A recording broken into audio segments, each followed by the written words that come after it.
Buenas tardes, bienvenidos a otra reunión de este ciclo, de este año 2023, de entidades sin fines de lucro, ciclo que tenemos el placer de realizar junto con las autoridades de las comisiones e invitados de gran prestigio, para que todos podamos seguir entendiendo de qué se trata estas organizaciones, que todas cumplen fines sociales, que están a disposición de la sociedad, que forman parte de este camino para un mejor mañana. Acá hoy vamos a hablar de fundaciones, estas personas que se unen con un objeto de un bien común. Estas fundaciones que cumplen un rol fundamental en la sociedad. Y para esto vamos a tener 3 exposiciones, y en primera medida vamos a dar la palabra a la doctora Silvia Cerdá, que va a hacer la introducción a este mundo de las fundaciones. Bienvenida, Silvia.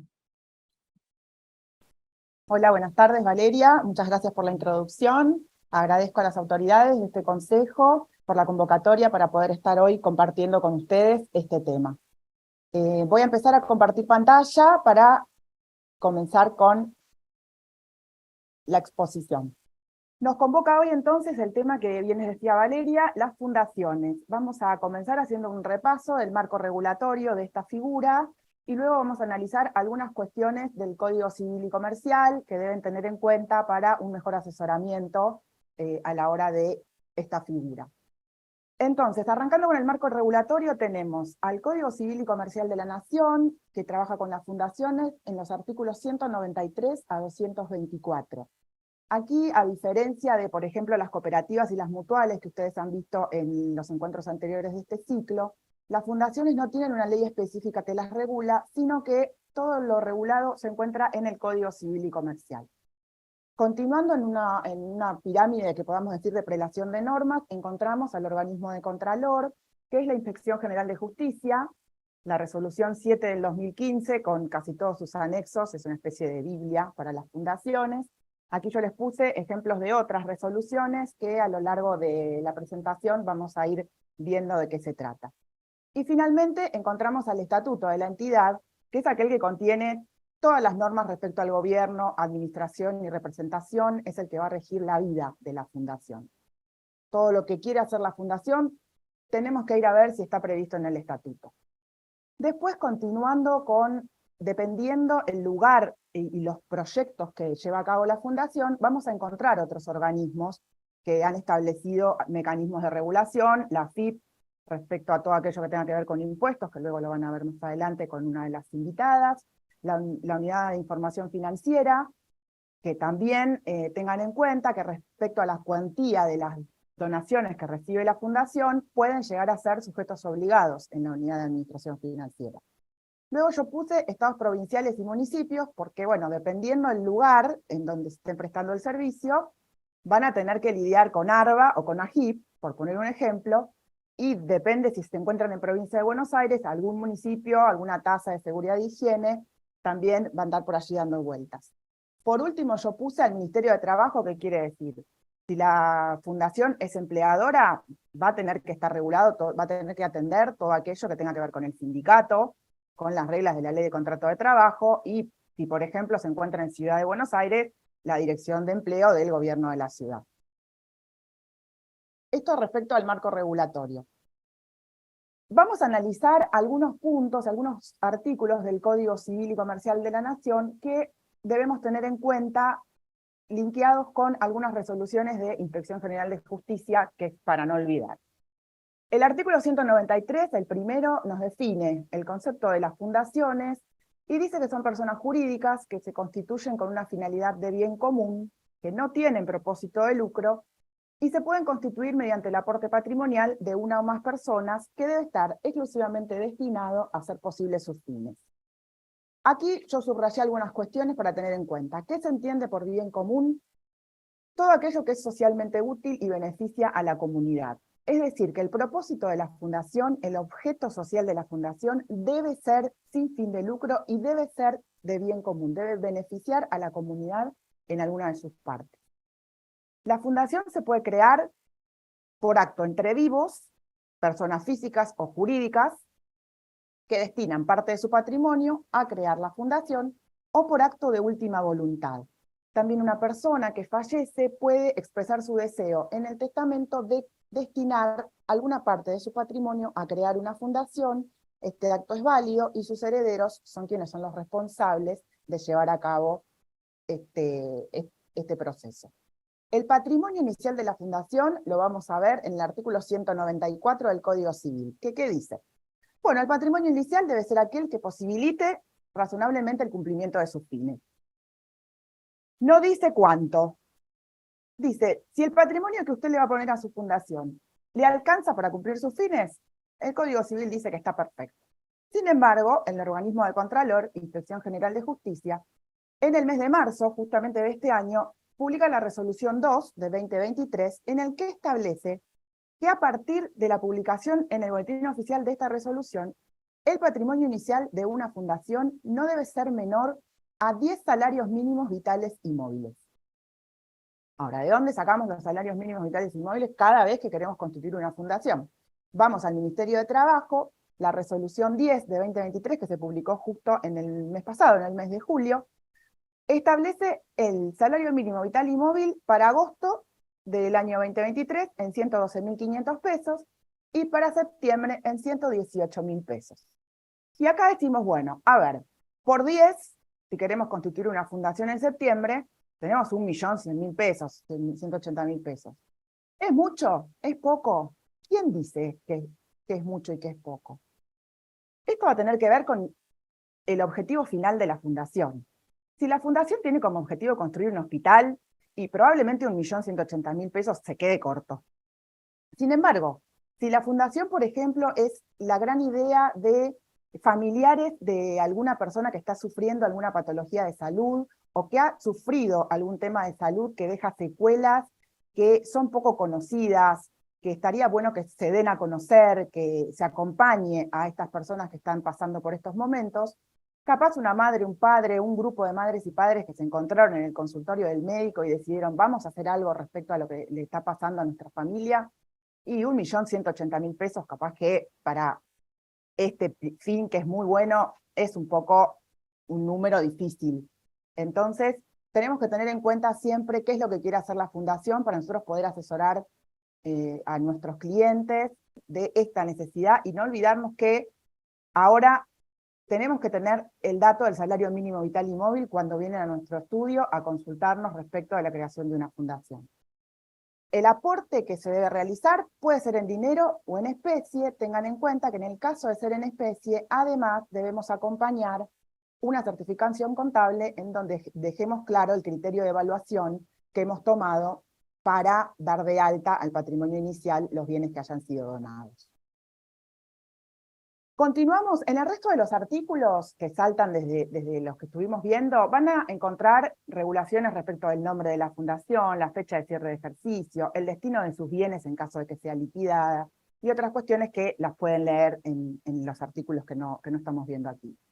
Vamos a pasar a un tema ríspido respecto de las fundaciones, que es el plan trienal. En el artículo 199, el Código Civil establece que debemos acompañar el plan que proyecta realizar la fundación en el primer trienio y debemos indicar qué es lo que vamos a hacer, qué actividades vamos a llevar a cabo y a la vez cuáles son las bases presupuestarias, los importes que pensamos destinar para cumplir nuestros fines. Acá pongo la primera alerta respecto del plan trienal. El Código Civil dice que debemos presentarlo en el primer trienio. Inspección General de Justicia, en la resolución 7 de 2015, establecía que el plan trienal se presenta al constituir la fundación. Aquí estábamos todos contentos, se presenta una sola vez, pasan los 3 años, sigue. No sucedió. La resolución 3 del 2021 de Inspección de Justicia dispone que aquellas fundaciones que hayan discontinuado la presentación del plan trienal van a empezar deben reanudar la presentación a partir de los ejercicios cerrados el 14 del 4 del 2021. Y no solo eso, aparte de reanudar la presentación, ahora hay que renovar los planes trienales. Fíjense que la resolución dice aquellas entidades que discontinuaron la presentación de los sucesivos planes trienales. Y no es que uno discontinuó la presentación porque no tuvo ganas de presentar más el plan trienal. No había obligación de presentar el plan trienal.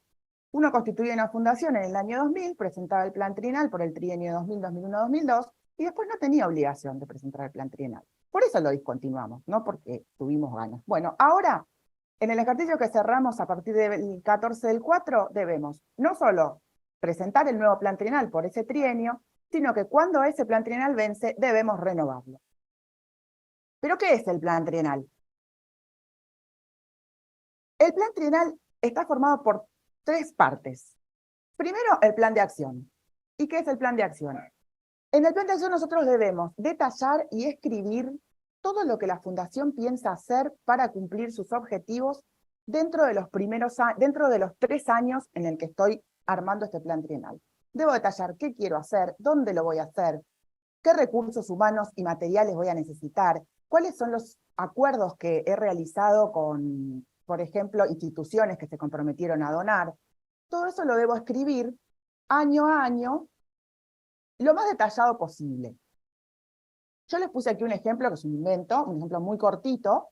El plan de acción primero deben empezar haciendo un breve resumen de cuáles son los objetivos de la fundación, cuál es el objeto, y luego año a año empezar a contar cómo piensan o cuáles son las acciones que vamos a llevar a cabo para cumplir este objeto. Aquí, por ejemplo, en el año 1, organizar talleres de expresión corporal, en el año 3, hacer una gala benéfica con todos los alumnos del taller. Por ejemplo, si la fundación tuviera otro objeto social, cada uno sabe cuáles son las acciones que van a hacer. Luego, una vez que tenemos todo esto escrito, debemos pasarlo a números. Y es la segunda parte del plan trienal, que son las bases presupuestarias, que no es nada más y nada menos que un presupuesto de ingresos y gastos. Si ustedes se fijan, tenemos que llevar a número todo aquello que dijimos que íbamos a hacer antes. Comienzan con el patrimonio inicial, que es el aporte fundacional. Luego suman todos aquellos ingresos que tienen planificado obtener. Descuentan los gastos. Aquí, por ejemplo, si bien en el plan trienal que les puse de ejemplo, tenemos alquileres de los salones, por ejemplo, para dar los talleres, tenemos los honorarios de los profesores que van a dar los talleres, los alquileres de la oficina. Bueno, tenemos los ingresos, tenemos los egresos, un excedente, que no se olviden que es el saldo inicial del año 2, y así sucesivamente. Hemos visto planes trienales que no tienen el saldo inicial al año siguiente. Entonces, ténganlo en cuenta. Aquí les puse un ejemplo de un plan trienal para que ustedes vean cómo se puede armar. Esto es un ejemplo de base presupuestaria, y ustedes pueden armar el que les quede más conveniente. Y después, la tercera parte del plan trienal es el informe que realizamos nosotros los contadores públicos. Debemos precalificar la viabilidad y razonabilidad del cumplimiento del plan trienal y sus bases presupuestarias en función de los ingresos y egresos proyectados. ¿Qué tenemos que decir? Tenemos que decir si nos parece razonable los números que ha puesto la Fundación en la base presupuestaria para cumplir con todo aquello que escribió en el plan de acción. Aquí nosotros como contadores podemos realizar todas las acciones que consideremos necesarias para poder firmar este informe. Por ejemplo, si en las bases presupuestarias la Fundación dice que va a obtener financiamiento de 3 entidades privadas que se han comprometido a donar, yo como contador podría pedirle a la dirección de la Fundación que me deje ver esos acuerdos firmados para darle un poco más de entidad a mi trabajo de firmar este informe. Bueno, tenemos el plan trienal, tenemos el plan de acción, la base presupuestaria y el informe del contador. Divino. Presentamos en Inspección General de Justicia la constitución de la Fundación, renovamos el plan trienal cada vez que queremos. ¡Qué felicidad! ¿Terminamos con el plan trienal? No. No es así. Tenemos alerta número 2, plan trienal. Al cierre de cada ejercicio, aparte debemos presentar un informe especial con opinión de contador respecto del análisis del desarrollo del plan trienal. ¿Qué debemos hacer? Debemos analizar los desvíos que se produjeron comparando el plan trienal presentado en su momento con el estado contable del ejercicio que estoy cerrando. ¿Sí? Aquí les pongo un informe, ¿cómo se llama? El informe que deben buscar en la página del Consejo. Si ustedes leen, bueno, no sé si se ve bien, pero dice que nos han contratado para emitir un informe especial sobre los desvíos producidos entre el presupuesto proyectado del plan trienal que presentamos en el año 1 y los estados contables que estamos cerrando. Esto se debe presentar todos los años en oportunidad de cerrar el balance, ¿sí? Así es que ténganlo en cuenta. Continuamos con los órganos de gobierno. El artículo 201 del Código Civil dice que el órgano de gobierno de la administración de la fundación, es el Consejo de Administración. Este Consejo de Administración es el único obligatorio. La fundación está regularmente registrada si tiene un Consejo de Administración formado por al menos 3 personas que detentan el cargo de presidente, secretario y tesorero. Estos cargos pueden ser permanentes o temporarios, en un ratito vamos a ver de qué se trata, pueden ser ocupados por fundadores y los fundadores pueden también reservarse el derecho de designar quiénes van a ocupar estos cargos. Luego en el artículo 205 del Código encontramos que puede haber órganos optativos en las fundaciones como ser el Comité Ejecutivo y el órgano de fiscalización. ¿El Comité Ejecutivo qué es? Es aquel que gerencia a la entidad. El Consejo de Administración le puede dar facultades de gerenciamiento. Puede estar integrado por terceros, por consejeros, que son quienes ocupan cargos en el Consejo de Administración, o también por los fundadores.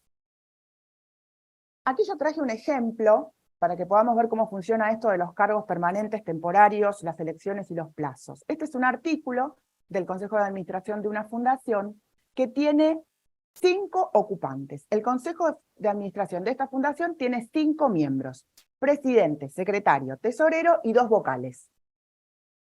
El artículo dice que resuelve en este acto que una persona, la señora, XX, por obvias razones borré el nombre, se reserva el cargo de presidente de la fundación. El resto de los miembros ejercen el cargo en forma temporaria por el término de 3 ejercicios y pueden ser reelegidos indefinidamente. Más adelante lo que dice es que los miembros se van a elegir o reelegir con el voto de la mayoría de los miembros del Consejo de Administración. ¿Qué tenemos acá entonces? Un Consejo de Administración formado por 5 personas, una de las cuales se reserva el cargo de presidente. Por tanto, este cargo es un cargo permanente. Ella va a ser presidente hasta que renuncie, hasta que fallece, o si la remueven por alguna de las causales que aparecen en el Estatuto y en el Código Civil. Los otros 4, secretario, tesorero y los 2 vocales, cada 3 años hay que renovarles el cargo, reelegirlos o elegir consejeros nuevos.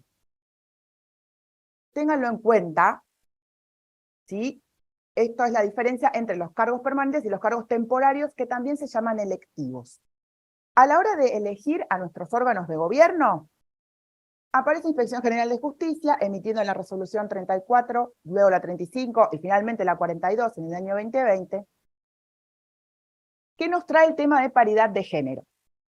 Los órganos de administración de las fundaciones que tengan cargos electivos, o sea, que haya que elegirlos cada vez que estos se vencen, deben atender la paridad de género. Debe haber igual cantidad de hombres que de mujeres, y en el caso de imparidad, en el caso de impares, al menos 1/3 deben ser miembros femeninos.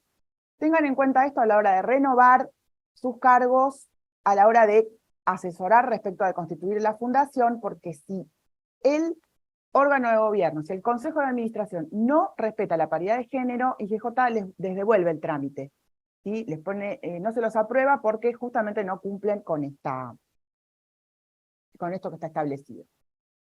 Después, ¿cada cuánto se juntan los órganos de gobierno? ¿Se juntan los órganos de gobierno? ¿Se junta el Consejo de Administración? ¿Se reúne? ¿Hace asambleas? Bueno, no. Las fundaciones, recuerden que no tienen asociados, como yo les había comentado en el primer encuentro de este ciclo. Las fundaciones tienen a sus socios fundadores, a sus fundadores, que son quienes aportan el capital inicial, y luego tienen personas que realizan donaciones, pero que no son socios, solo realizan las donaciones y no tienen ninguna otra obligación para con la fundación. Por lo tanto, las fundaciones realizan reuniones de socios. ¿Cada cuánto? El Código Civil no dice cada cuánto, el Código Civil dice que el régimen de reuniones debe estar establecido en el estatuto. Entonces aquí yo les traje un ejemplo de la misma fundación que estábamos viendo antes, que dice que el Consejo se va a reunir en sesión ordinaria cada 3 meses, y luego, cada vez que el presidente así lo considere, o cuando la mayoría del Consejo de Administración lo solicite. El Código Civil dice, hay que reunirse el estatuto debe decir cada cuánto. Puede ser cada un mes, cada 2, cada 6. Mínimo hay que reunirse una vez por año y ya van a ver por qué. Otra cosa a tener en cuenta, muy importante, el tema de la virtualidad. Durante la pandemia, Inspección General de Justicia emitió la resolución 11 del 2020, dándole validez a las reuniones remotas y a sus convocatorias. Pero dijimos, bueno, qué bueno, nos podemos reunir virtualmente, esto, qué suerte, vino para quedarse. No, no vino para quedarse, vino y se fue. Porque la resolución 8 de 2022 dijo que las reuniones remotas van a ser válidas hasta octubre del año 2022. Por lo tanto, si ustedes no tienen en sus estatutos previstas las reuniones virtuales, no van a poder realizarlas virtualmente, o si las realizan, no son válidas. Entonces, ¿qué pasa ahora? Tenemos fundaciones que están constituidas hace muchos años, que claramente si, por ejemplo, ustedes constituyeron una fundación en el año 2010, no deben haber tenido previsto el tema de la virtualidad, porque todavía no habíamos ni siquiera pasado la pandemia, no se nos ocurría que podíamos estar viviendo en el escenario que estamos viviendo hoy. Entonces, ¿qué hacemos? ¿Reformamos el estatuto? Es una cuestión que debe resolver el organismo, porque la mayoría de este tipo de figuras están constituidas hace muchos años, los estatutos son viejísimos y no tienen esto previsto, y hoy la virtualidad realmente ha venido para quedarse, por lo tanto es una cosa que el organismo debería tener en cuenta. Inspección General de Justicia, aparte, tiene algunas obligaciones que deben cumplir las fundaciones, que yo les decía hace un ratito. ¿Por qué el Consejo de Administración se debe reunir al menos una vez por año? Porque deben aprobar los balances. Se debe reunir el Consejo de Administración, aprobar los estados contables, y dentro de los 15 días hábiles posteriores a que se aprobó el estado contable, debemos presentarlo en Inspección de Justicia, junto con el acta de la reunión y el informe del contador público respecto de los desvíos del plan trienal que yo les contaba anteriormente. Luego, algunos trámites que se pueden realizar, que se deben realizar en Inspección de Justicia, son la inscripción de las autoridades. Recuerden que cuando vencen a los 2 o 3 años, depende de lo que haya establecido el estatuto, hay que elegir un nuevo Consejo de Administración. Esto se inscribe en Inspección de Justicia. Cambio de sedes sociales, cualquier reforma de estatuto se debe presentar en Inspección de Justicia. Aquí yo puse que dentro de los 15 días hábiles posteriores a la aprobación del balance debemos presentar los estados contables. Si se nos pasan estos 15 días, tenemos que, por ejemplo, elegir otro formulario, y el formulario de Inspección de Justicia de presentación de asambleas en término, y el formulario de Inspección de Justicia de presentación fuera de término. En la resolución 7 del 2015 van a encontrar gran cantidad de cuestiones para tener en cuenta a la hora de presentar los trámites, a la hora de constituir a la fundación respecto del nombre. Si ustedes quieren usar el nombre de una persona en la fundación, esa persona debe haber prestado consentimiento. Si quieren usar el nombre de una persona que ya ha fallecido, sus herederos deben prestar consentimiento. Y otras cuestiones que merecen la lectura de la resolución 7 del 2015.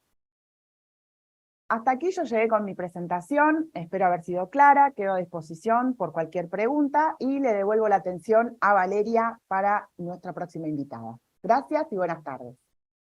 Muchas gracias, Silvia. Fue excelente la exposición, muy clara, y de esta exposición nos llevamos el tema de las bases presupuestarias, un tema que hoy por hoy en las fundaciones es algo que no puede representar lo que en realidad va a pasar a futuro. Primero porque, como siempre hablamos, el presupuesto es una previa de algo que suponemos que va a pasar, y en una situación económica con una inflación que supera el 100% hoy, no podemos dar esa fe de que los números que estamos avalando son los reales. Es un tema que hoy afecta a las fundaciones y a la claridad que se quiere dar con ese plan trienal. Muchas gracias y damos la palabra a la doctora Melisa Lucía Zavala Charadía, que nos va a dar su exposición. Adelante, Melisa. Bueno, gracias Valeria, gracias Silvia y Miriam también, y a las autoridades de este Consejo Profesional. Realmente es muy gratificante poder seguir con este ciclo que tanto va a aportar y aporta a los matriculados, ¿no?, en esta temática. En lo que me respecta, voy a estar charlando acerca de la resolución general, la 2681, que en lo particular obviamente trata el tema de lleno de exenciones en el impuesto a las ganancias, el tratamiento, cómo se tiene que proceder para poder obtener ese certificado de exención, que es como el ABC, el gran certificado para que puedan vivir las entidades sin fines de lucro. Sin ese certificado de exención, por más que nosotros obviamente quedemos dentro del artículo 26 de la Ley de Impuesto a las Ganancias, texto ordenado 2019, quedemos comprendidos por sujetos exentos dentro de la ley, ustedes van a ir viendo a través de lo que vamos a ir conversando hoy que necesariamente tenemos que obtener ese certificado de exención para poder trabajar, para poder operar en este tipo de entidades. En lo particular, hoy vamos a estar hablando de marco normativo, sujetos, el objetivo de esta resolución general, algunas condiciones, algunas por no decir un montón de condiciones que tenemos en este sentido, y dos procedimientos que se generan a través de esta resolución general, uno que es el general y el otro es el simplificado, que vamos a ver algunos bemoles que tiene la norma para poder tener en cuenta y para poder hacer una presentación efectiva.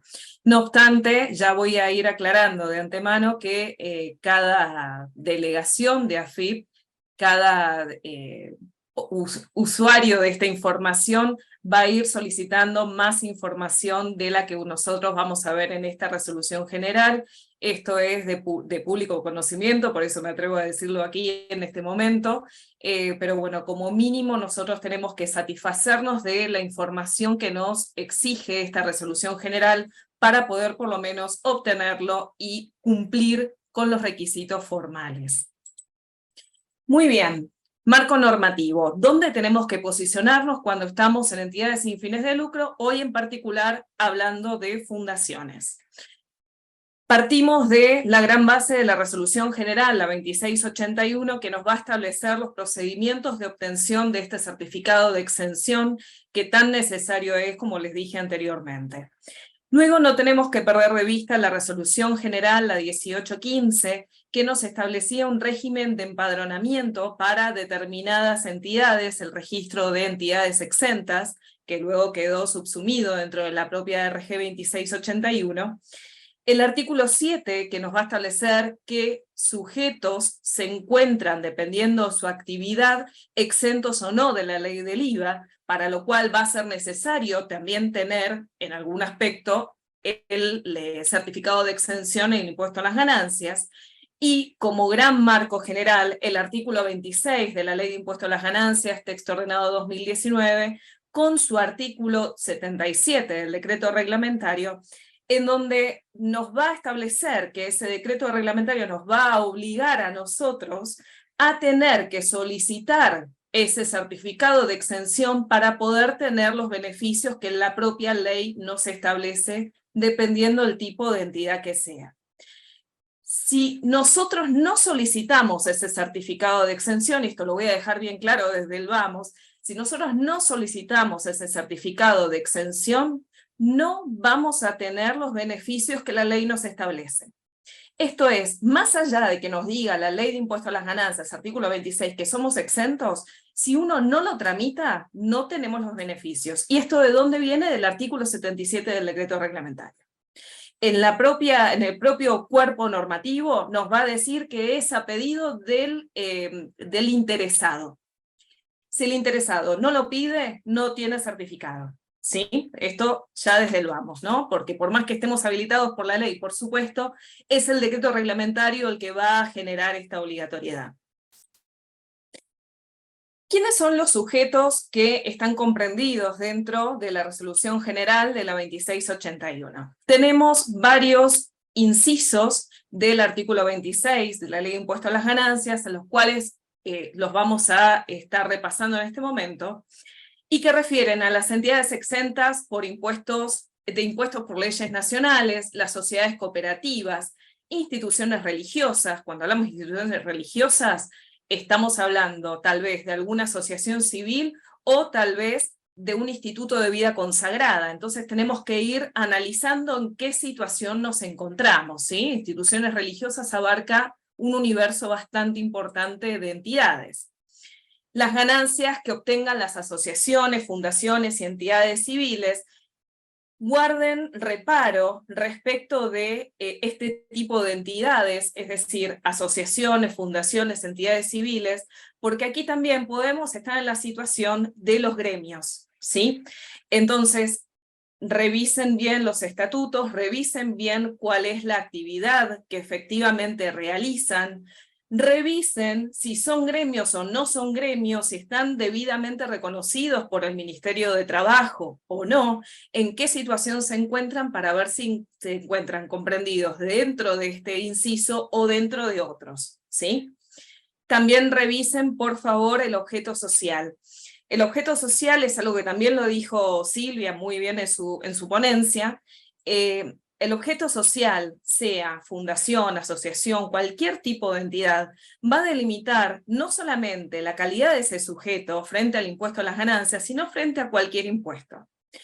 Esto es importante porque existen varios fallos, varias jurisprudencias en este sentido, en el cual si uno no tiene bien delimitada la actividad que desarrolla y que efectivamente no trasciende el fin de ejercer el bien hacia terceros, el bien común hacia la sociedad, y se genera algún lucro a través de la actividad que desarrollan, tengan precaución que esto puede ir en detrimento del certificado de exención que ustedes pueden llegar a obtener.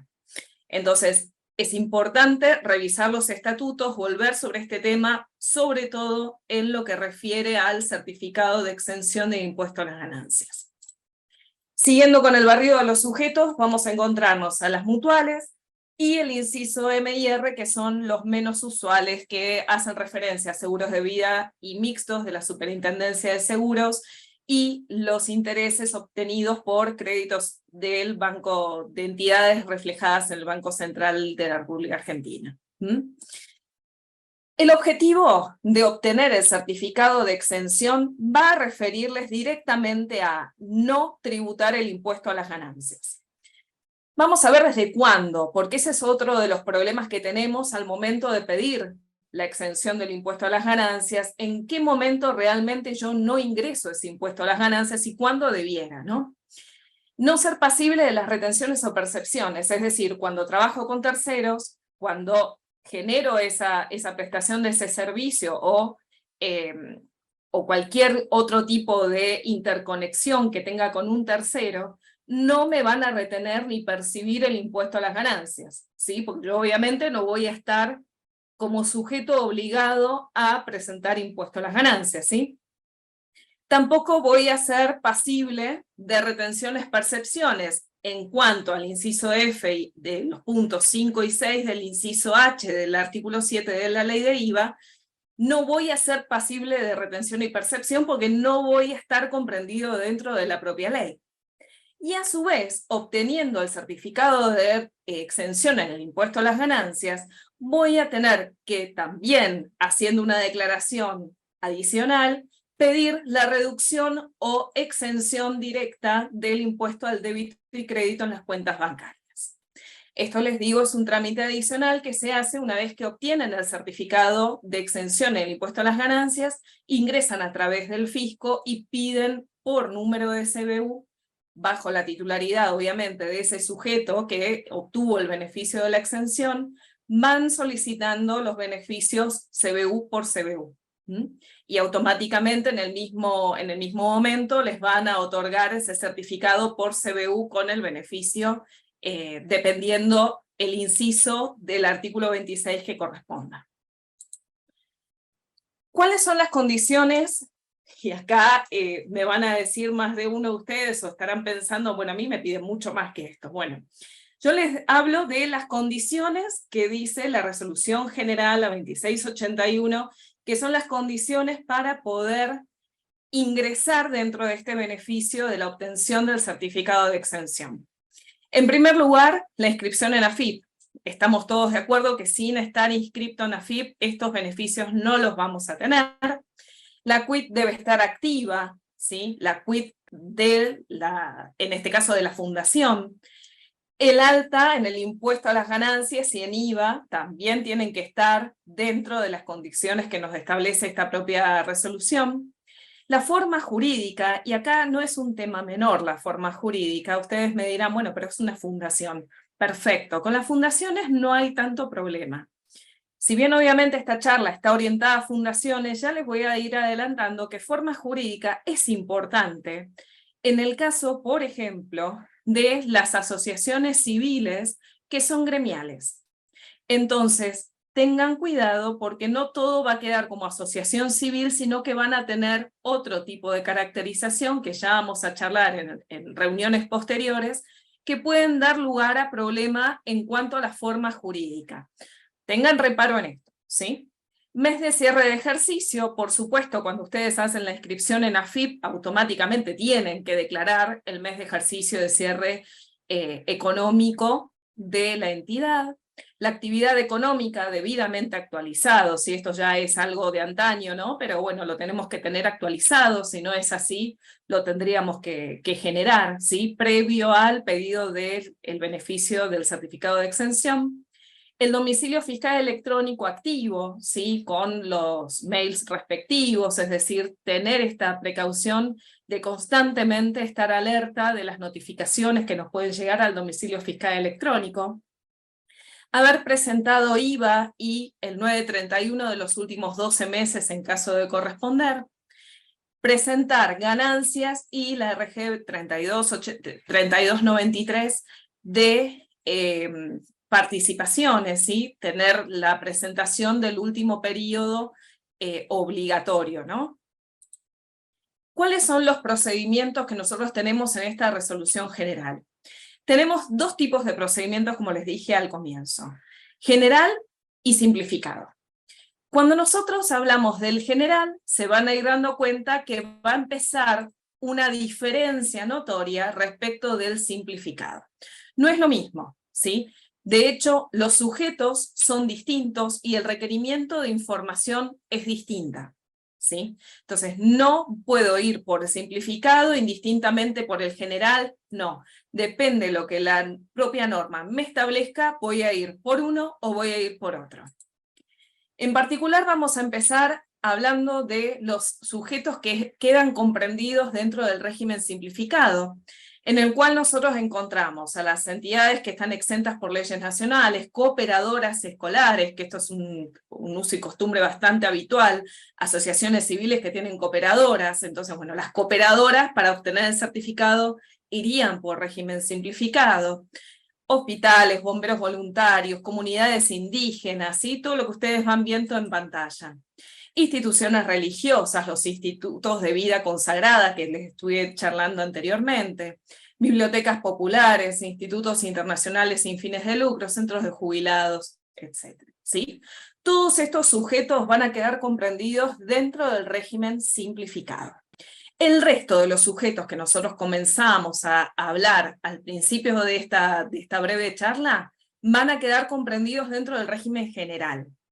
Por lo tanto, ¿es obligatorio generar el certificado, hacer el pedido del certificado de exención en el impuesto a las ganancias? Sí, siempre y cuando sea uno de los sujetos al comienzo nombrados. ¿Es obligatorio generarlo a través del régimen general? No. Si soy dentro de uno de los sujetos que acabo de nombrar, voy por el simplificado. Si no, voy por el general. Pero de las dos maneras voy a estar tramitándolo. No es que uno quede eximido de generarlo, ¿sí? ¿Por qué? Por el uso del decreto reglamentario artículo 77, ¿sí? Es todo un orden de prelación. Vamos a ir al caso en particular de las fundaciones. ¿Qué nos va a pedir el sistema una vez que nosotros vamos a hacer el trámite? Ahora les voy a contar las dos opciones que tenemos, estas cuestiones del régimen general, el régimen simplificado, los requisitos y el proceso. Vamos a hablar en particular de qué documentos me piden para una fundación. Una vez que yo lo tramité, una vez que yo hice la presentación, me va a pedir el acuse de recibo del formulario 953, el estatuto debidamente actualizado y obviamente legalizado digitalmente, porque acuérdense que ahora todo va por presentaciones digitales, ya no se va más a la AFIP con la presentación en papel. Sí, en la AFIP, por supuesto, pueden ir ante cualquier duda que ustedes puedan llegar a tener, porque muchas veces rechazan estos trámites sin mediar más palabra o bajo algo genérico en domicilio fiscal electrónico que muy pocas veces pueden entender. Entonces sí es dable que ustedes se acerquen al fisco y pregunten qué es lo que necesitan para poder concluir con este trámite. Porque no es que observan un punto, nos rechazan absolutamente todo el trámite, ¿sí? Informar si existen modificaciones en el estatuto, último acta de nombramiento de autoridades, certificados que acrediten la personería jurídica, documentación respaldatoria si es que el firmante es el presidente o es el representante legal, esa personería, cómo la estoy documentando, los estados contables completos con memoria debidamente firmados. Y acá les hago un gran paréntesis. Por favor, cuando ustedes estén presentando los estados contables completos a presentación única de balances, háganlo ya con la memoria, háganlos completos como debe ser. Es mucho más sencillo luego estar descargándolos y presentándolos, ¿sí? La norma nos va a establecer 3 periodos para tener que presentar ante esta resolución general, ante el pedido de certificado de exención. La realidad me indica, y yo les tengo que decir, nos están exigiendo 5 ejercicios para atrás. De acá es donde empiezan un poco las cuestiones normativas contra la realidad a empezar a encontrarse y empezamos con los problemas, ¿no? Nada que decir, simplemente ante los requisitos de información ustedes los deben de cumplir para poder obtener ese certificado de exención. La norma les habla de 3 periodos, pueden llegar a tener la obligación de presentar hasta 5. Y luego informar si hubo inversiones o no en los últimos 3 ejercicios fiscales con gastos destinados a actividades sociales y deportivas, que si bien se tendrían que desprender de los estados contables, porque es información que está generada a través del estado contable, muchas veces, no para este tipo de entidades, se generan resúmenes de recursos y gastos en donde esta información no está establecida, entonces se debe generar una información adicional en el pedido del certificado de exención del impuesto a las ganancias. Simplemente declaro bajo juramento, ¿sí? En una multinota suficiente, debidamente firmado. No creo que tengan mayores complicaciones que las que dije, ¿sí? Metodología de presentación. Estamos con régimen general y con régimen simplificado, ¿sí? Vamos con el régimen general. Tenemos la presentación formal, con régimen general me voy al SEAP, descargo la aplicación, ¿sí? Voy a cargar toda la información que me establece el aplicativo. Una vez que la genero el archivo de presentación, entro con quit y clave fiscal, presento. Una vez que presento, ingreso dentro del servicio de exención de impuesto a las ganancias, ingreso el número de transacción y el código verificador y automáticamente me van a dar la admisión o rechazo. Automáticamente, entre comillas, tenemos el momento de 2 días corridos para que se corran los procesos formales y que se hagan los controles debidos. Una vez que eso suceda y que ya esté admitido, que esté aceptado, no admitido, que esté aceptado el trámite, voy a tener que ingresar toda la documentación que me va a pedir la propia normativa que les acabo de comentar anteriormente. Voy a tener que ingresar todos esos documentos virtualmente dentro de los 12 días corridos posteriores a la presentación. Si no hay ningún problema, si no hay ningún rechazo de esa documentación, ninguna observación, perfecto, el fisco tiene 45 días para poder admitir y generar el certificado de exención. La realidad indica que más allá de los 45 días se han generado distorsiones en los plazos, pero bueno, desde el momento en que nosotros estamos con la admisión formal, tenemos el certificado provisorio de exención e impuesto a las ganancias que es oponible ante terceros. Esto es importante, no estemos, por supuesto, tenemos que estar precavidos y revisando que ese certificado definitivo aparezca. De cualquier manera, con el certificado provisorio ustedes pueden obtener por lo menos el beneficio de la no retención, por ejemplo, o el no ingreso del impuesto al fisco. Respecto del régimen simplificado, en el régimen simplificado la única gran diferencia que tenemos es, no tenemos aplicativo del SEAP, lo hacemos automáticamente a través de la web de AFIP, hacemos la presentación sistémica a través de la propia aplicación. En el momento nosotros tenemos, si se admite o se rechaza por cuestiones formales, porque los cruces son sistémicos, y luego también tenemos los 12 días para presentar la documentación respaldatoria, pero luego el fisco tiene 15 días para poder otorgarles ese certificado. Entonces, en cambio de los 45, acá tenemos un plazo mucho menor, ¿sí? Importante, entonces, sin el certificado de exención en el impuesto a las ganancias no se puede operar. Sin el certificado o la admisión formal, como les dije anteriormente, tengan cuidado con el ingreso o no del impuesto a las ganancias. Es delicado, sí, pero una vez que ustedes obtienen el certificado de exención, es mucho más sencillo tener el certificado de exención impuesto al valor agregado. Los locales, que de momento no estamos hablando, pero ingresos brutos también, sellos, inmobiliario, hay una serie de otros impuestos que también quedan abarcados una vez que nosotros obtenemos este certificado. Bueno, espero que haya sido de ayuda, ¿vale? Muchas gracias, Melissa, muchas gracias. Clarísima, excelente exposición. Acá vamos a rescatar siempre lo mismo.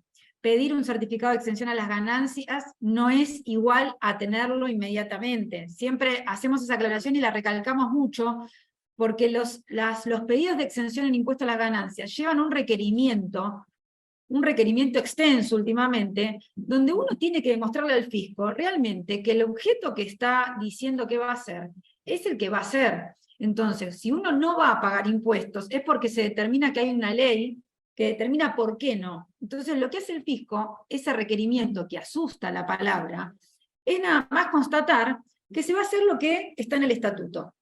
Por eso es importante que lo sepan. También es importante, que son preguntas que hemos recibido en el Consejo, tener la exención del impuesto a las ganancias no nos exime de pagar cargas sociales.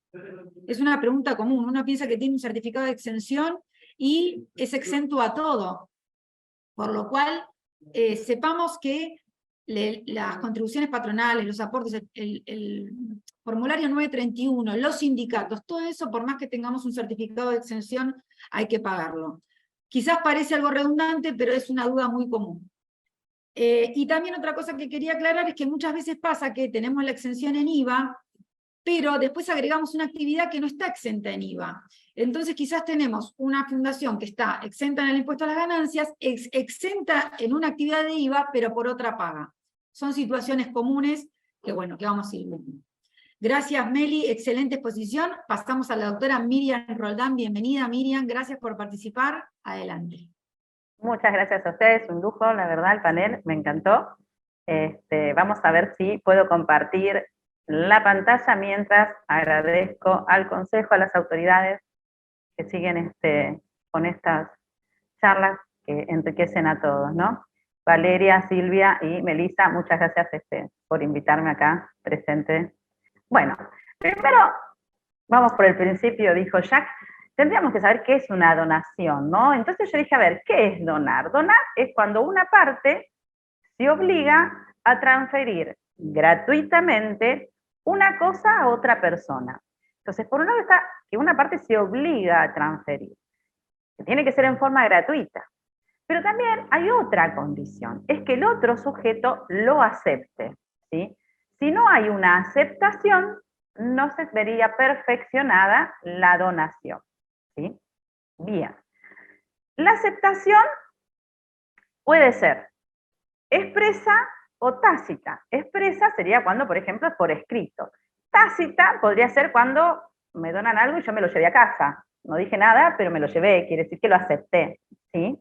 Bueno, otra condición es que tiene que tener una interpretación restrictiva y, por favor, es fundamental que en el caso de que hubiera una donación, sea entre vivos, es decir, el donante y el donatario deberían estar con vida. ¿Sí? No puede hacerse una donación si una de las partes no tiene vida, ¿sí? Donante es el que hace la donación, donatario es el receptor, ¿sí? Por las dudas, Yo me hago lío con el locador, inquilino.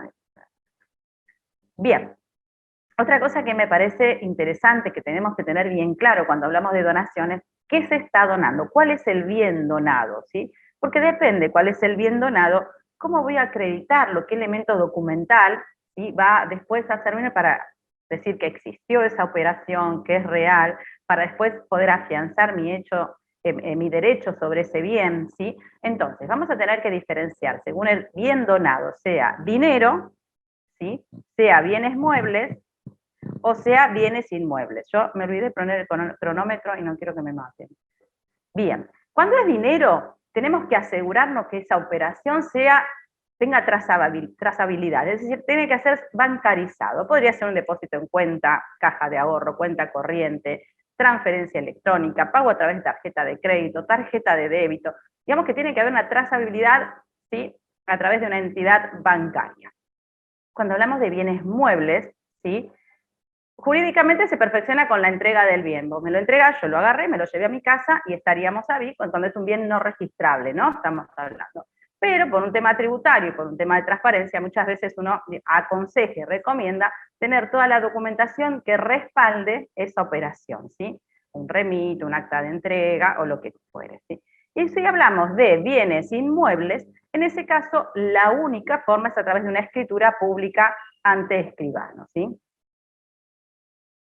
Bien, hay que tener en cuenta también qué cosas se pueden hacer y qué cosas no cuando estamos hablando de donación, ¿sí? Entonces, estaría prohibida cualquier donación hecha bajo una condición suspensiva a efectos de, a partir de que fallece el donante, ¿sí? Solamente pueden donar las personas que tienen plena capacidad para disponer de esos bienes, ¿sí? Cuando es un menor emancipado, también tendríamos limitaciones. Es decir, cuando nosotros tenemos una fundación y viene alguien a hacernos una donación, nosotros no solo tendríamos que ver qué nos van a donar, no solo tenemos que aceptarlo, sino tenemos que ver que esa persona tenga capacidad para realizar el acto, ¿sí? Bueno, y también es importante que de la donación no puede tener por objeto la totalidad del patrimonio, ¿sí?, sin que, por otro lado, se le garantice la subsistencia al donante. Yo vengo y te digo, te dejo todo, me quedo en Pampa y la Vía, eso no está permitido, no se podría hacer una donación sobre el total, ¿sí? Sí, sería distinto si yo hago una donación y me hago una reserva de usufructo, es decir, yo me tengo que garantizar después tener el sustento para, no digo sobrevivir, por lo menos ¿no? Lo que se pueda. Bien. Les comentaba que en el caso de las donaciones de inmuebles o de cosas registrables, ¿sí?, o de prestaciones de previsional vitalicias, tendríamos que tener hecha la donación a través de escritura pública. Y si no están hechas de escritura pública, ¿qué pasa? Bueno, en ese caso sería nula la operación, ¿sí? No es que me dicen, podés después corregirlo, no lo hice ahora, no. Si no está perfeccionada por medio de la escritura, tiene el vicio de nulidad, ¿sí? Bueno, y dijimos que las donaciones de cosas muebles o no registrables, eso con la mera entrega del bien ya estaba. ¿Dónde surge todo esto que les estuve contando? Del Código Civil Comercial Unificado, en los artículos que va del 1542 al 1573, ¿sí? Habló Meli y me encantó, lo vamos a hacer rapidito, con el tema de las donaciones. ¿Cuál es el incentivo de hacer una donación? El incentivo de una donación es hacer un bien, dar una asistencia, digamos que tiene un bien altruista, una función altruista, pero muchas veces también se complementa esa función con algún interés económico personal que podría ser el que surge de los incentivos fiscales, ¿sí? Entonces, obviamente estos incentivos fiscales, ¿para qué salen? Para que yo tenga ganas de donar, una empresa tenga ganas de sumarse a una actividad solidaria, ¿no? Entonces, lo que nos dice la normativa es que se van a poder descontar del impuesto a las ganancias, van a poder deducir hasta el 5% de los ingresos netos del año que yo tenga, que efectivamente doné, ¿no? Que si yo dono 100 pesos me deduzco el 5% de mis ingresos, no, es hasta el tope de eso, ¿sí? Bien, y nos va poniendo restricciones, dice, ¿qué vas a poder descontar? Las donaciones que le hagas a Silvia, porque tuve un buen día, le dije, Silvia, tomá, te hago una donación, no, las donaciones se tienen que hacer a determinados para ser deducibles a determinadas entidades que también están enunciadas en la propia norma. Por ejemplo, a los fiscos nacionales, provinciales o municipales. También son deducibles las donaciones a los partidos políticos, a los fondos partidarios permanentes y a las instituciones religiosas. Y obviamente a los que hoy nos ha sumado esta conversación, a las fundaciones, asociaciones civiles y entidades destinadas a, ojito que la norma dice que son fundaciones, asociaciones civiles y entidades destinadas a realizaciones de obras médicas, asistencial, ¿sí?, de beneficencia sin fines de lucro, investigaciones científicas y tecnológicas, las actividades educativas, ¿sí? Entonces, por un lado tendría que ser una asociación o una fundación que tuviera esos objetivos, pero otra cosa más nos dice como condición, esa asociación o esa fundación que tiene esos objetivos también tiene que estar exenta en el impuesto a las ganancias, ¿sí? Y tiene que tener el certificado vigente, porque como bien dijo Meli, una cosa es que sea exenta por ley y otra cosa es que yo haya hecho uso de ese beneficio y lo haya solicitado. Si no lo solicitaste, no lo tenés, ¿sí? Por lo tanto, la norma dice que tenés que contar con los dos elementos. ¿Cómo sabemos si una sociedad, una asociación, una fundación o un organismo tiene un certificado de exención? Podemos entrar a validado a través de la página de AFIP, ¿sí? En entidades, certificado de exención impuesto a las ganancias, uno carga la quit, ¿sí? Y ahí nos va a decir si tiene el certificado, la fecha de emisión, el número de certificado, ¿sí? Y nos va a aclarar si estoy autorizada a deducir las donaciones que le haya hecho a ese ente. Es importante esto porque si no después nos surgen observaciones en las deducciones que hemos tomado las declaraciones y impuestos mal determinados, ¿sí? ¿Cómo se tramitamos las exenciones? Yo les dejo acá, la charla que dio Melissa amplió el tema. Es importante conocer que teníamos dos regímenes, un régimen simplificado, ¿sí?, y un régimen general, ¿sí? Como dijo Meli, los tiempos no son a veces los esperados, así que hay que hacerlo con paciencia, hay que tener toda la documentación. Si bien la asistencia presencial ahora no es obligatoria, casi en el fondo lo es porque siempre algo te observan y hay que pasar a saludar al organismo. Tengamos en cuenta que ese certificado tiene una vigencia, la vigencia es de 1 año, hay que renovarlo. Si no lo renovás, no es que bueno, voy después, si no lo renovás, después tenés que empezar de cero el trámite, y de hecho vas a tener que presentar la declaración de ganancias, ¿sí?, y tributar si correspondió, porque ya no lo tenías vigente. Así que es un trabajito que tenemos que tener muy en cuenta. Y vamos a seguir con el tema de las donaciones. Cuando nosotros hablamos, tenemos una fundación, una asociación, decimos, qué genial, qué divino que viene alguien y dona, y colabora, y uno tiene ganas de que vengan más, ¿no? Bueno, esto, que por un lado está buenísimo, también nos genera distintas obligaciones y compromisos, ¿sí? Nosotros tenemos que tener en claro, si va a venir alguien a donar, qué nos puede donar, si tiene la capacidad de donar, si no la tiene, todo eso que yo les comenté. Digamos que lo que tenemos que tener en claro, tenemos que conocer al que viene, ¿sí? Tenemos que conocer al cliente, como que se lo llama. Bueno, acá una buena práctica es conocer a la persona que va a venir a colaborar. ¿Por qué? Porque en base a la persona, nosotros tenemos obligaciones, tenemos derechos y tenemos obligaciones. Y una de las obligaciones que tenemos como ciudadanos o sujetos es hacer cumplir en forma personal toda la normativa. Bien, vamos a tener, cuando trabajamos o recibimos donaciones, compromisos y obligaciones que surgen de regímenes informativos, obligaciones de informar, de denunciar o de comentar o de registrar de determinada manera, que nos van imponiendo distintos organismos que lo hacen con el único fin, obviamente, de que no se use una herramienta tan sana en algo no tan sano, ¿sí? Entonces, veamos los temas de control. En este caso, cuando lo que me tocó a mí, más allá de que uno dice a veces la burocracia, tener que pedir un certificado de exención y los trámites que te piden en el engorro, bueno, como bien dijo Vale, es un tema de tratar de asegurarnos, darle el beneficio a quien realmente lo amerita, ¿sí? Acá es lo mismo, es un tema de asegurarnos que no se use algo tan digno para cosas no tan dignas. Entonces, lo primero que les voy a comentar es lo que tenemos que hacer ante el organismo de Contralor, AFIP, en esta vez. Tenemos un régimen de información de donaciones, ¿sí?, donde tiene que informar tanto el donante como los donatarios. Y se me bloquea esto y no voy a saber cuándo sean los 20 minutos. Bien, el donante van a tener que hacer un régimen, cumplir con el régimen informativo, ya sean personas humanas, asociaciones indivisas o personas jurídicas, y los donatarios van a tener que hacer informes sobre las donaciones que recibieron durante el año. ¿Esto cómo se va a hacer? A través de distintos sistemas o regímenes que pone AFIP a través de la página web. Tenemos un servicio, que se llama donaciones en dinero y en especie, donantes y donatarios, ¿sí? Hay información que se va a presentar según sea un organismo que presentás balance junto con el balance, y si no presentás balance se hace por separado a través de este aplicativo. Los vencimientos entonces sería, si presentás balance, en el momento que presentás la declaración jurada del impuesto a las ganancias y la presentación del balance. Cuando no sos sujeto obligado tendrías que presentar balance. La obligación de la presentación del régimen informativo de donaciones es el 27 de julio de cada año, ¿sí? Obviamente, coincidencia con feriado, sabemos que pasa un día más. Bien, vamos a ver entonces ahora otra cosa que nos va a mover un poquito el Jaime, cuando estamos hablando acá de donaciones en una fundación. Nosotros tenemos, y se ha hablado con anterioridad, a la unidad de información financiera. ¿Qué es la unidad de información financiera? Es eso, es una unidad que está resguardando, a ver, estamos hablando de delitos penales. Vos decís, bueno, estamos hablando de delitos penales graves, estamos hablando de lavado de activos, podemos hablar de trata de personas, de chicos, de todo. Lo que estamos diciendo, no financiar actos de terrorismo, es decir, la función que tiene y lo que está cuidando es muy importante. Y entonces ahí que nos dice, bueno, le vamos a pedir colaboración.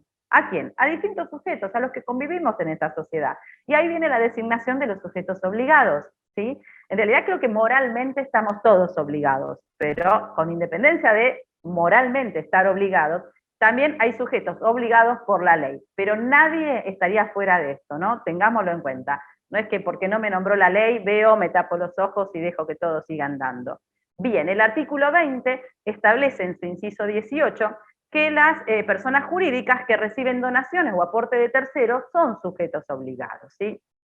Bien, el decreto 290, del 2007, ya no me acuerdo, también nos refiere al tema. En el artículo 20 se reglamentan las responsabilidades de las personas jurídicas, ¿sí? Y en el 21 define qué es cliente, los requisitos que hay que tener a los efectos de recabar información de los clientes. En este caso, estamos hablando de una fundación, por ahí uno dice feo decir cliente, pero bueno, entraría en la definición de cliente los que nos vienen e interactúan con la fundación, ¿sí? Y también te habla del plazo por el cual vas a tener que mantener la documentación que respalde toda la operación. ¿Por qué? Porque si llegado el momento la UIF quiere venir a reconstruir algo, vos tenés que tener la documentación por un plazo que no puede ser inferior a los 5 años, ¿sí? Bien, voy a correr esto porque no puedo ver. La resolución 30-2011, la resolución 30-2011, que es la de encubrimiento y lavado de activos, ¿sí?, de origen delictivo, surge de la UIF y va a ser acá la base primordial que va a regir para esto. Es como el libro de máxima lectura que tenemos que tener siempre a disposición cuando estamos hablando de recibir donaciones. Establece todas las medidas y procedimientos que las personas jurídicas que reciban donaciones o aportes de terceros tienen que hacer. Y acá hago hincapié de nuevo. Está bien, es una resolución obligatoria para personas jurídicas. Ojo, ojo, yo digo que moralmente estamos todos obligados, así que por las dudas sí hay que darle una lectura y estar interiorizados por el tema, más allá que uno no sea persona jurídica. Bueno, ¿qué nos define? Primero, esta normativa nos define el sujeto obligado, ¿sí? Nos dice que es sujeto obligado las personas jurídicas que reciban donaciones o aportes de terceros por importes superiores a 14 salarios mínimos vital y móvil. Esto se modificó recientemente en el 2023, antes era una cifra que se iba actualizando, ahora ya directamente se llevó a la unidad de medida de salarios mínimos vitales y móviles. Silvia explicó dónde se obtiene la información, yo ahí les hice un pequeño cuadrito. Entonces te dice, vos sos sujeto obligado si sos una persona jurídica y recibís donaciones o aportes de terceros por importes superiores a 14 salarios mínimos vital y móvil. En el mes de agosto estamos hablando de 1.575.000 pesos, ¿sí? Estas donaciones las podés recibir en conjunto o en cifras menores, pero que asciendan o lleguen a ese importe. Cuando estoy hablando de cifras menores, estamos hablando, ¿no?, si vamos a recibirla del mismo sujeto, de distintos sujetos. Entonces ahí va a decir, todo sujeto obligado si recibís donaciones y superan tal monto, ¿sí? Y aparte de esto, te van a decir, ojito, puedes ser sujeto obligado, pero según el monto de las donaciones que vos recibas, también podés tener la obligación de tener un circuito, un sistema de auditoría interno especial. Entonces, si vos recibís donaciones o aportes de terceros por montos que superen los 140 salarios mínimos vitales y móviles, además de ser sujeto obligado, tenés que cumplir con un sistema de auditoría interna, ¿sí? ¿Por qué? Porque vas a aplicar determinados criterios para detectar si hay alguna maniobra o algo, porque lo que estamos tratando de evitar es procedimientos o políticas de lavado de activos, financiación de terrorismo y de todo lo que eso conlleva, ¿no? Bien, en caso de que uno detectase algún movimiento, no quiere decir que si vino Valeria, me hizo una donación, yo empiezo a investigar y Valeria no sé en qué cositas anda, entonces hago todo, voy y hago la denuncia en la web. Lo que aclara incluso la normativa es que yo no la tengo que llamar a Valeria y decir, hola Valeria, que te quería avisar que fui y te denuncié, ¿no? Digamos que acá estamos tratando de prevenir el delito, ¿sí? Bien, tengámoslo también ahí en cuenta. También establece esta normativa, la 30 que yo le contaba, que es nuestro rector en lo que es recibir donaciones. En el artículo 12 habla de políticas de identificación y conocimiento del cliente. Es lo que yo decía, es importante saber quién es el sujeto, ¿sí?, que me va a hacer la donación. En ese sujeto yo voy a tener mínimamente que saber y armar, ¿no?, un legajo de esa persona, de todos los que van a hacer donaciones. En realidad estaríamos obligados a hacerlo cuando se perciben más de 40 salarios mínimos vitales y móviles. Estamos hablando, 40 salarios son 4,5 millones en el mes de agosto, ¿sí? Bien, acuérdense que hablamos de sumados en individual, o sea, una única donación o varias que lleguen a ese monto, ¿sí? También nos dice que en la política de identificación y conocimiento del cliente vamos a tener que guardar la documentación. Primero voy a tener que identificar bien quién es mi cliente, quién es el que me dona con los 40. Ahora, si encima llegamos a los 80, dice, ojito, guardá la documentación respaldatoria y que quede bien todo sustentado, porque vos sos responsable también de todo esto que esté pasando, ¿sí? Bien, ¿y qué datos se le va a tener que requerir a la persona jurídica? Los sujetos obligados deberán determinar con fecha fehaciente los datos que identifiquen a las autoridades, quién es el representante legal, quiénes son los apoderados, quiénes son los que están autorizados al uso de firma. Tenemos que saber quién es el sujeto que está atrás de esto que nos está ingresando, ¿sí? En el caso de que las donaciones superen los 40 salarios mínimos vital y móvil, se le va a pedir también una declaración jurada sobre licitud y orígenes de fondos, ¿sí? Y también vamos a tener que tener el resguardo de la información, ¿sí?, sobre el origen de los fondos, le vamos a pedir la declaración de origen de fondo y la documentación que respalde, y también se va a tener que guardar esa documentación cuando tiene más de 80 los salarios mínimos vitales y móviles, ¿sí? Bueno, la declaración jurada sobre licitud y origen de los fondos, también que antes tenía un valor nominal, ahora son los 40 salarios, 4,5 millones para el mes de agosto. ¿Cómo es el procedimiento de identificación? ¿Sí? Los sujetos obligados deberán reforzar, van a tener que tener procedimientos para identificar al donante. Entonces, hay que ver si hay actuaciones por cuenta ajena. ¿Cuándo decimos que hay una actuación por cuenta ajena? Cuando existan dudas sobre si el cliente actúa por cuenta propia o hay algo por ahí que nos hace tener una certeza de que estaría actuando por cuenta del otro, ¿sí? También tendríamos que analizar si hay delante nuestro una empresa pantalla o una empresa vehículo, ¿sí? Tenemos que ver quién es el beneficiario final, ¿sí? ¿Quién es el beneficiario o beneficiario final de todo este movimiento? En el caso de existencia de fideicomisos, fue muy hablado en su momento, el fideicomiso que se hizo para juntar fondos para una entidad deportiva, ¿no?, que en un momento se había hecho fuera de la jurisdicción de Cava. Decían, yo me había dado una charla, entonces decía, qué importante que es, ¿no?, cuando uno habla de eso, independientemente de estar en tal lugar o tal otro, donde puedan o no aplicarse normas, si la norma es sana y permite dar transparencia, qué bueno es usarla y aplicarla aunque no sea obligatorio, ¿no? También se van a tener que analizar en el procedimiento de identificación cuando hay transacciones a distancia, ¿sí? Tenemos que ver si son personas expuestas políticamente quienes están interviniendo en la operación, ¿sí?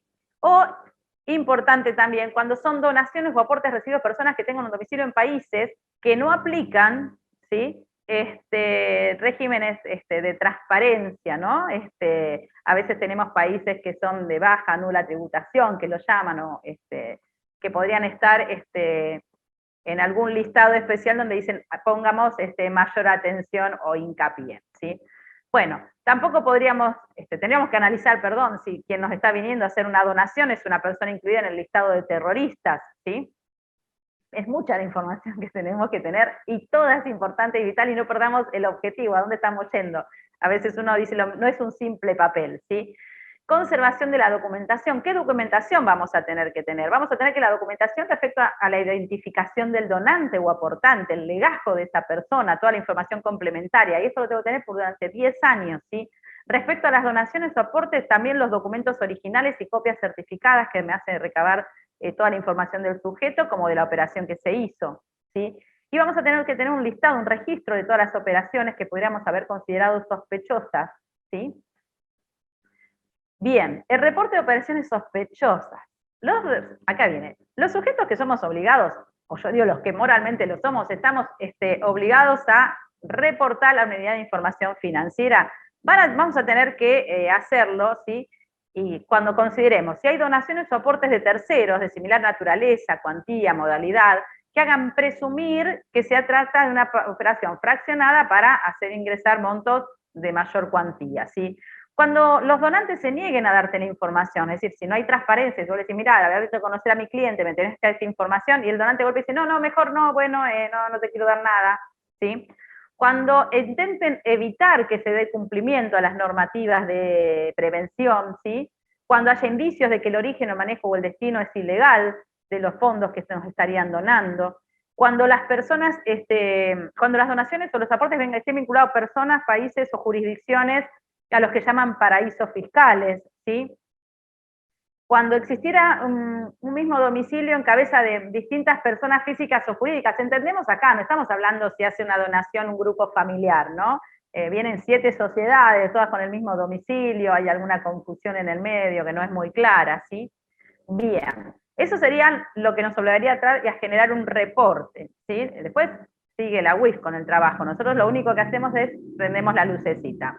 Bueno, luego tenemos la resolución 70-2011. La 70-2011 también es importante, nos habla de que las personas jurídicas que reciban donaciones y son sujetos obligados por la resolución 30, deberán informar a partir del día 1 hasta el día 15 de cada mes las operaciones que hayan realizado donde las donaciones superen los 40 salarios mínimos vitales móviles o las donaciones que fraccionadas superaron ese monto. ¿Sí? Acuérdense que los 40 salarios estamos hablando de 4,5 millones.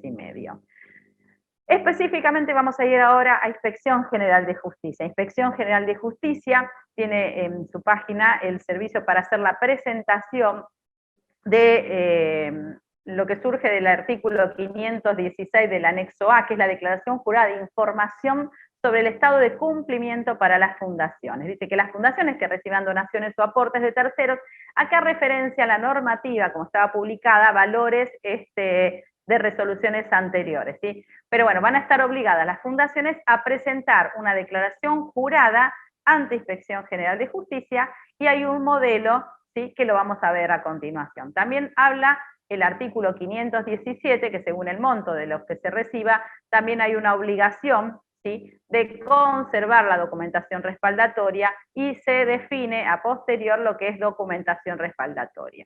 Documentación respaldatoria, cuando hablamos de dinero en efectivo, debe ser las constancias de transferencias o de constancias de depósito. Para bienes registrables, debe acreditarse la evaluación fiscal, una justificación del valor que se le asigna. Esto tiene que ser mediante un tasador, el tasador tiene que estar matriculado con título universitario habilitante, ¿sí?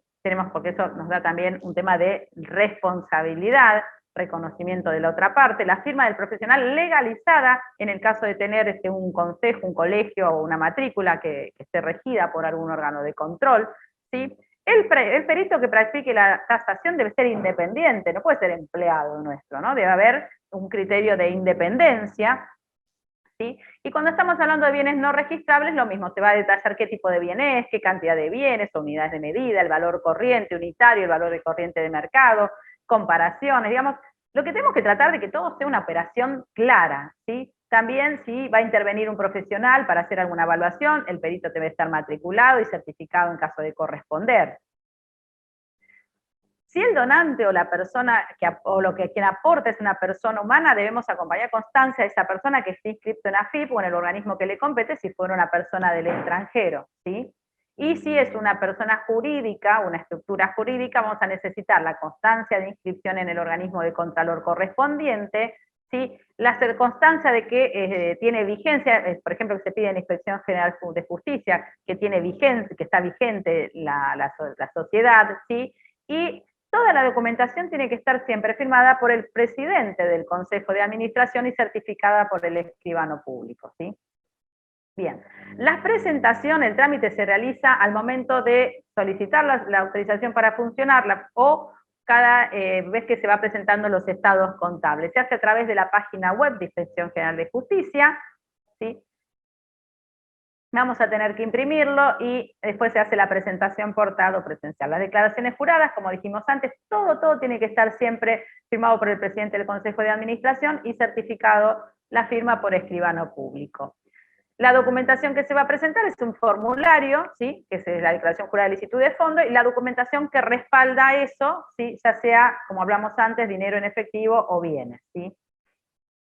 Bien, ¿quiénes lo van a tener que presentar? Las unidades, las asociaciones civiles y fundaciones que al momento de la constitución o con posterioridad reciban donaciones de acuerdo a los montos establecidos por la resolución 84/2023, que es lo que hablamos antes de los topes según la cantidad de salarios mínimos vitales y móviles. ¿Sí? Acá les dejé el cuadrito de donde va saliendo el salario mínimo con los valores actualizados. Consideramos, esto ya lo hablamos recién, cuando hablamos de donaciones, ya sea en forma individual o cuando estamos hablando de montos que llegan o sumados en forma parciales, llegan a los valores delimitados.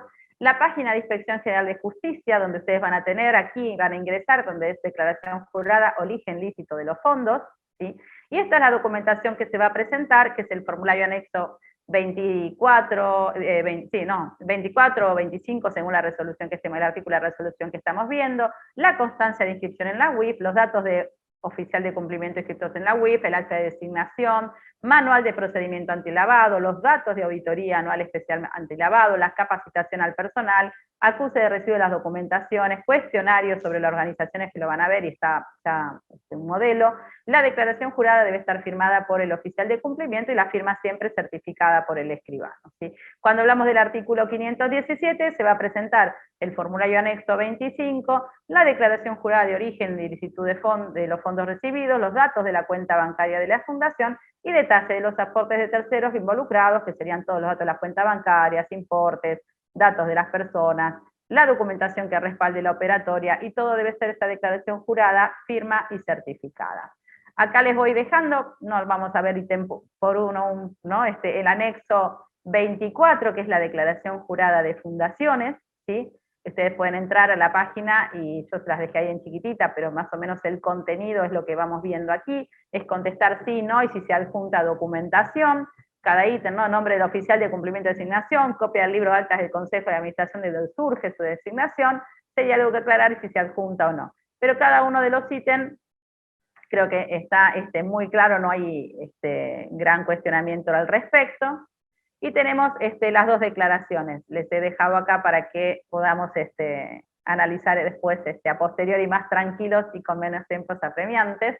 Tenemos también la declaración jurada de origen de los fondos, de la licitud de fondos, que ya lo que dice en general es el que suscribe en carácter de presidente o apoderado de la entidad tal, en cumplimiento por los dispuestos por el artículo 517 de la norma de Inspección General de Justicia, declara bajo juramento que los fondos o valores que se utilizan para las actividades, para el desarrollo de la actividad de la Fundación Civil tal, provienen de actividades lícitas y que el total de los aportes, donaciones recibidas, descritas en el estado de recursos y gastos durante el ejercicio económico que se inició de tal periodo a tal periodo, ¿sí? Suman tal monto, ¿sí? Y que se acompaña en un anexo. ¿Qué va a ser el anexo que vamos a estar acompañando? Es un anexo donde se va a detallar los bienes en especie, el nombre y apellido del donante, la quito quil, la fecha en que se realizó el aporte de donación, la entidad bancaria del donatario, la del donante, el origen de la donación o los aportes y qué tipo de documentación lo respaldó, el monto, si fue en moneda extranjera, la evaluación, si fue en un bien, también las evaluaciones, como vimos antes, con informes que acrediten que están correctamente tomados, ¿sí? La cantidad por tipo de bienes donados y también por aportantes, ¿no? Porque eso para definir si superan o no los montos cuando los sumamos, ¿sí? Bien, y el total de las donaciones para el periodo que estuvimos trabajando. Creo que llegué bien con los tiempos, no sé, ¿vale? Perfecto, perfecto. Pero aparte es muy interesante este tema, A veces una asociación civil, una entidad sin fin de lucro, que tiene una necesidad, que tiene un montón de proyectos, y aparece una persona que dice, yo te puedo donar. Ya quizás por falta de información, lo que recibe después se mete en un problema. Ese es un gran tema que hoy tienen las entidades civiles, porque quizás hasta no es mala voluntad, pero no cumplen los requisitos que la ley marca. Entonces, es importante que sepan que recibir una donación es una gran ayuda, que quizás es desinteresado, pero muchas veces no solo no las cumple, sino que a veces, como hablabas recién del terrorismo, lavado de dinero, hay otras personas que no sabemos si están haciendo las cosas bien, y es nuestro deber asegurarnos eso. Así que es más que interesante el tema de las donaciones. Yo creo que muchas de nuestros colegas que vean este ciclo van a quedarse sorprendidos con la cantidad de controles que tienen que hacer a la hora de recibir una donación. Y ya que estamos con este tema, Miriam, han surgido varias preguntas, y me gustaría preguntarte, en estas declaraciones juradas de donaciones, donantes y donaciones, ¿qué pasa si yo recibo la información, si yo controlo que la persona sea correcta, que no hay nada raro, pero no hago la declaración jurada de donantes y donatarios? Me olvido de hacerla, pero cumple con todos los otros requisitos. ¿Hay alguna sanción? Mira, ahí lo que tenemos que tener claro, ¿sí? Que primero, en los sujetos que son obligados hay una norma. Como toda obligación, cuando hay una obligación, ¿sí? Hay un deber que debemos que cumplir, y obviamente que si no los cumplimos ante ese incumplimiento hay una sanción.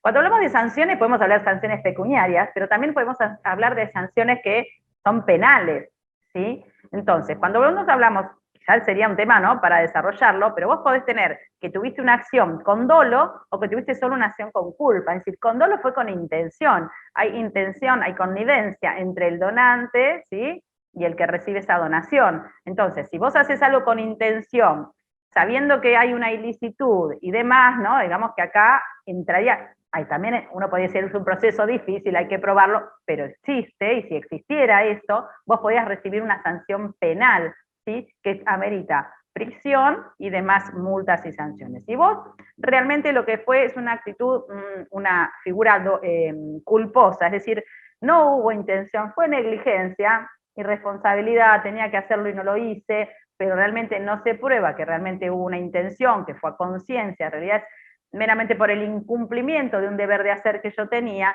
Ahí lo que vas a tener es una sanción, seguramente una multa pecuniaria, ¿no?, que vas a tener que cubrir. Pero las responsabilidades son el ser, estar en un organismo, y vos tenés el organismo, ¿no?, tenemos muchos integrantes, puede ser el presidente, puede ser el tesorero, puede ser el secretario, digamos que el trabajo es conjunto, tenemos que ser todos atentos, servidores, porque así como dijimos al principio, las fundaciones tienen un fin, la verdad, social y cultural y importante, también puede haber gente interesada en acercarse para obtener beneficios propios o dar un mal uso a esta figura, ¿no? Totalmente de acuerdo. Bueno, muchas gracias, Mir. Siguiendo con esta ronda de preguntas que fueron surgiendo, Silvia, me gustaría consultarte. Vos estuviste hablando de los miembros del Consejo Administrativo y sus funciones, y la duda que surge es, ¿cobran honorarios? ¿Tienen que estar inscritos en algún lado?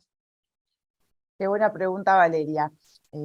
Es muy controvertido el tema. Sin embargo, si analizamos el artículo 206 del Código Civil y Comercial, deja bien claro que los miembros del Consejo de Administración no pueden percibir retribución por el ejercicio de su cargo.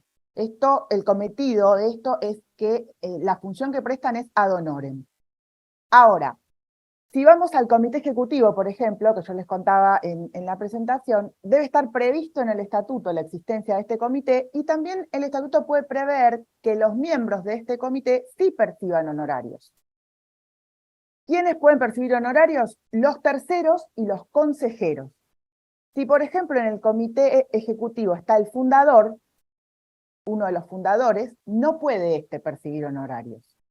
Es muy reticente el organismo a aprobar contratos de servicio con los fundadores. Hay una manera que es redactar un contrato, aprobar, este contrato tiene que estar aprobado por el Consejo de Administración y debe ser enviado a Inspección de Justicia, que debe aprobarlo expresamente, y en ese caso podría llegar el fundador a percibir alguna retribución. Sin embargo, el organismo es muy reticente a aprobar este tipo de contratos porque el objeto y el patrimonio de este tipo de entidades son de bien público, entonces es muy difícil que se apruebe. Resumiendo entonces, quienes están en el Consejo de Administración, sí o sí, no perciben honorarios, a veces perciben retribución de gastos. Los fundadores no perciben honorarios, excepto que tengan este contrato aprobado. Y los terceros pueden percibir honorarios siempre que esté previsto en el estatuto de la fundación.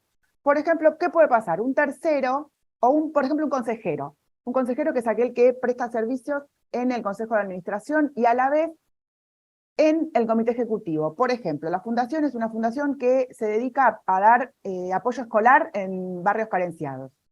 Y este consejero es docente. Entonces el Consejo de Administración le dice, ¿por qué no te ocupás vos de dar alguna de las clases? Así nos tenemos que ahorrar el honorario de un profesor, o vos podés cobrar con un poquito más barato, si queremos ponerlo de alguna forma. En ese caso, por esa función, este consejero sí puede cobrar honorarios, porque está prestando servicios efectivos en el comité ejecutivo.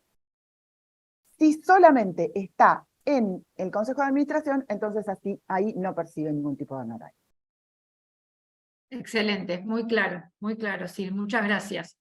Y Meli, respecto de tu tema, uno de los temas que surgen es los trámites que requieren la exención de impuestos a las ganancias. Como son trámites largos, lo que consultan los matriculados es, ¿qué pasa si yo estoy haciendo un trámite y hay una autoridad vigente, un presidente, y dentro de ese trámite tengo que resolverlo con otras autoridades porque cambiaron las autoridades? ¿Tengo que volver a hacer todo otra vez? No, vale. Acá en este caso, nosotros iniciamos con determinadas autoridades en el transcurso del mes o los 2 meses cambiaron. Lo que hay que hacer es informar al fisco la modificación, actualizar los administradores de claves fiscales, los representantes legales, hay que hacer las modificaciones. Y lo que nos dice el decreto reglamentario es que el término es para plantear modificaciones dentro del mes inmediato siguiente al de generado el hecho. Lo que les recomiendo es, si ustedes ya saben que hay cambio de autoridades, cambien las autoridades primero, generen el 460, hagan todas las presentaciones y después generen el pedido de exención, porque si no es algo que va a trabar el trámite y no tiene sentido. Bárbaro. Y la última consulta es la siguiente. Respecto del estatuto, ¿tiene que haber algo, tiene que decir algo en especial el estatuto cuando uno va a presentar el pedido de exención? Porque hemos escuchado que han rebotado los trámites en primer modelo porque faltaban requisitos en el estatuto, porque se hacen modelos. Sí, es muy común que existan modelos, es muy común que copien.